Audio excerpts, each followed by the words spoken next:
Hey, good morning, everybody, and welcome to Coffee with Great Wealth Strategies. This is Eric Kenyon, also known as Regular Joe, filling up your cup and hopeful that you will pass this information along to other folks out there as we learn more about the economy and what's going on worldwide with currencies, real estate, the market, and many other things. So thanks for joining us and welcome.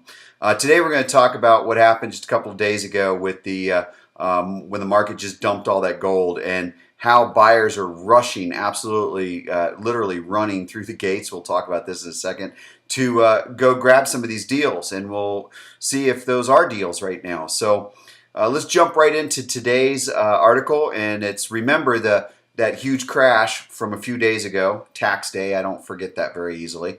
According to global news networks, it appears that the broad sell-off in paper dominated gold has resulted in worldwide search for physical bars and nuggets. And there's a huge disparity between the paper market, which you see on Kitco, and actually the spot price that you pay for physical gold and silver right now is go to eBay and see what people are selling gold and silver for versus what the price is on Kitco. Go see the difference in that, and you'll see what the difference is between buying paper gold and buying actual physical real gold and silver. So let's keep going here. For institutional investment firms in China, the local markets in India, people are reportedly clamoring for hard assets in an attempt to more effectively hedge against weaker currencies and slowing economic growth worldwide, which economic growth is slowing drastically worldwide, as we just saw with the China report. Even as far away as Australia,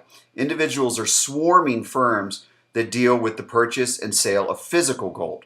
One official from Perth, from the Perth Mint in Australia, which acts as the nation's refiner of gold bullion, told regional news source The Age that the level of business in the past few days has been unprecedented. This is a quote here. The volume of business that we're putting through is way in excess of double what we did just a week ago. Nigel Moffat, the Mint's treasurer, said in an interview. There's been people actually running through the gates. There's been significant sales made as people see this as a great value. Gold owners are very reactive to significant market movements, and they do react. So Japan is also experiencing a surge in physical gold demand as well, following an announcement earlier this month by the nation's central bank that it would effectively double the market supply of yen in order to stave off currency deflation. Some experts point to record low interest rates worldwide, that's not just here in the United States, it's all over the world, on savings accounts as one potential reason for people seeking out precious metals as a secondary way of generating personal wealth and growth. These movements may not be over, however, I'm going to caution you guys. I'm famous for my little predictions here, but I won't make a prediction, but I will tell you where the next floor is on gold, or on silver specifically. The next floor on silver is right around $17.50. So where we're trading currently today, I believe, is $23.32 as of right now. But it could pull back a little bit more, both gold and silver.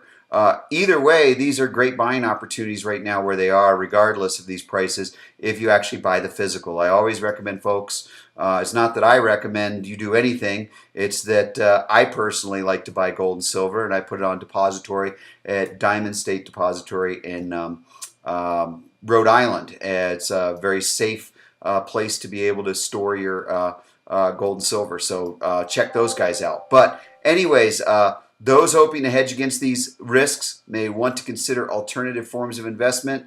You may want to also take a look at cash flow real estate. You may want to look at oil and gas. The tax credits are phenomenal with those. Of course, gold and silver. Anything but paper currency. As far as I'm concerned, the dollar is dead.